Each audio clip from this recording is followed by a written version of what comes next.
sin you mock today will be the sin you commit tomorrow. Pernah tak rasa macam itu? Kita nampak salah dia, tapi kita takut nak tegur, kita takut dia terasa, dan kita takut juga kita pun kena apa yang dia buat. Ada benda yang perlu kita ingatkan diri kita, iaitu amar makruf nahi munkar. Nah, menyuruh kepada kebaikan dan mencegah pada keburukan. Itu amanah kita tau. No matter who you are, you Perdana Menteri ke, cikgu sekolah ke, you perompak ke, you penzina sekalipun, itu adalah tanggungjawab kita semua. Sama. Tak perlu menegur.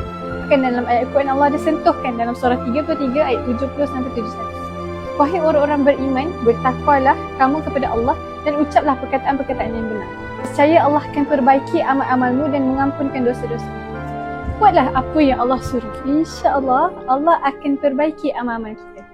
Kadang-kadang orang yang kita hina hari ini, esok mungkin dia jauh lebih mulia di sisi Allah berbanding daripada kita.